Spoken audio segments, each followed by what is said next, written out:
muito forte, e eu, a vida inteira, né? Eu choro no hino até hoje, né? Ouço o hino, eu choro. Eu também me comovo com o hino até hoje. Então isso é uma coisa, enfim, mas eu acho que assim, os atletas têm essa responsabilidade de estar colocando a medida nas coisas, né? E quando está jogando, às vezes é mais difícil colocar a medida nas coisas, porque você é muitas vezes levado, você é muito novo, né? Mas, enfim, se não os atletas nessa época, os técnicos, né, os dirigentes, enfim, tem que colocar essa medida do que é positivo no esporte, que tem muita coisa positiva, mas tem muita coisa que se perde.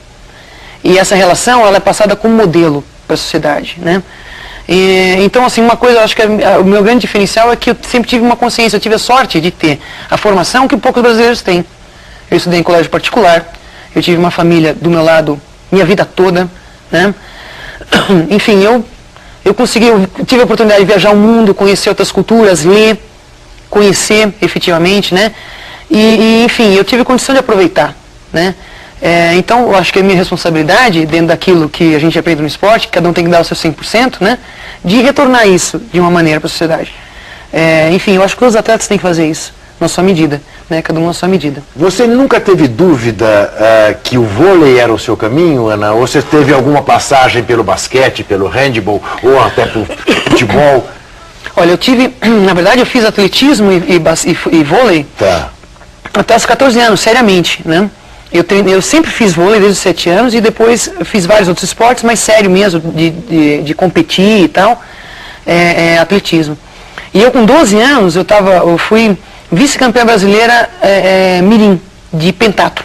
Tá, pentatlo. E aí, enfim, na final eu fui vice porque 10 dias antes, eu andando de patins, jogando handball sobre patins, eu quebrei os 3 dedos da mão direita e 10 dias antes. Então eu competi de uma luva e tal, e perdi 1 metro no meu arremesso de peso. No arremesso, claro. Né? Enfim, eu poderia ter sido primeira, né? E aí eu iria para os Estados Unidos e tal, tinha toda uma relação. Talvez eu mudasse o meu rumo. Mas foi, enfim, eu não fui, eu fui segunda. Aí eu fiquei lá pro Blumenau, disputava estadual e tal. E aí aos 14 anos eu escolhi o vôlei, eu larguei o atletismo. Porque era mais divertido. Mas eu não sei, assim, o vôlei, eu sempre gostei muito de jogar, acho que é um esporte muito inteligente, né? Acho que é um esporte, todos os esportes são inteligentes, mas a sutileza do vôlei, ela tem um diferencial que eu gosto, né? Além do trabalho coletivo. Mas depois que eu parei de jogar, eu aprendi a surfar. Aí eu poderia ter corrido um grande risco. Se eu tivesse aprendido, se eu tivesse despertado para o surf antes, aí talvez eu tivesse um risco de não seguir na carreira do vôlei. Porque é muito gostoso. É muito mais agradável, né, o vôlei sofrido. Ana, eu vou fazer um comentário, eu acho até eu já fiz esse comentário com você, pessoalmente, mas eu quero compartilhar com o fã do esporte. Porque eu confesso a você que eu, embora adore conversar com você, sempre estoura o tempo. Não é que sempre estoura o tempo, nada. Eu sempre fico com vontade de rir. Porque eu acho impressionante como você tem expressões que me lembram a figura de Walter Casagrande Júnior. É aquela coisa separados ao nascimento. Nunca ninguém te falou isso? Já você várias vezes. Eu acho impressionante. Impressionante, Ana. Agora você estava falando no surf, eu vi o Casagrande na minha frente. Mesmo. Você não tem, aliás, vocês... Não, sim, nos cruzamos, assim, né? É outro batalhador, né? Outra boa figura. Isso. Né? Mas nunca tive uma oportunidade de muita proximidade. Futebol você tem alguma ligação, pelo menos afetiva? Não, não tenho não. Não tenho não. Eu joguei, assim, a gente jogava muito, eu gosto de jogar, quer dizer, quando eu tinha joelho eu gostava de jogar, mas não tenho assim nenhuma grande... Nós tivemos aí na última quinta-feira mais um Dia Internacional da Mulher. Eu confesso a você que eu acho que essas datas são importantes apenas e tão somente para marcar carências, né? Porque se fizer um Dia Internacional da Mulher, é porque a mulher está sendo discriminada ainda e tal, não é porque não tem o Dia Internacional do Homem, né? Isso basta para que a gente... É possível a gente notar, Ana, um avanço no esporte feminino brasileiro, quer dizer, um tratamento no esporte feminino brasileiro mais adequado, mais parelho com o que se dá ao esporte masculino? No futebol eu sei que não, está se tentando um grande esforço nesse sentido, fora das áreas oficiais, né? Mas nos outros esportes você diria que o voleibol feminino hoje é tratado mais ou menos como o voleibol masculino e outros esportes? Eu acho que a gente reflete no esporte a sociedade, né? E o esporte, ele é enfim, um reduto de algumas questões meio tradicionais, meio, enfim...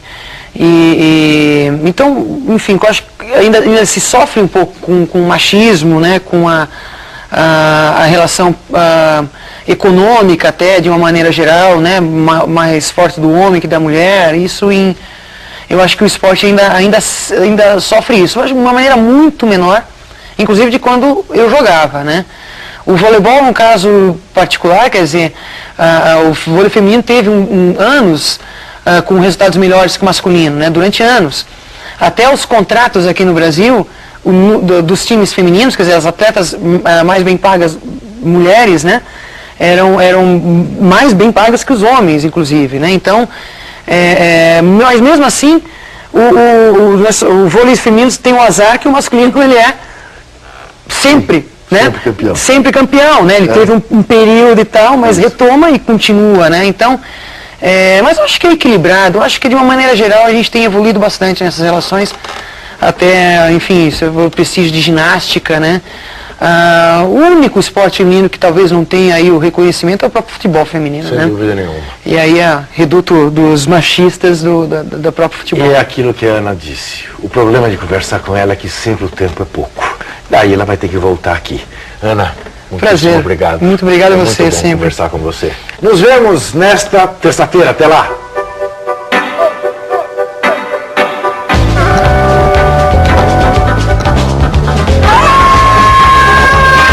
Você viu, Ana Moser é uma guerreira que é uma flor.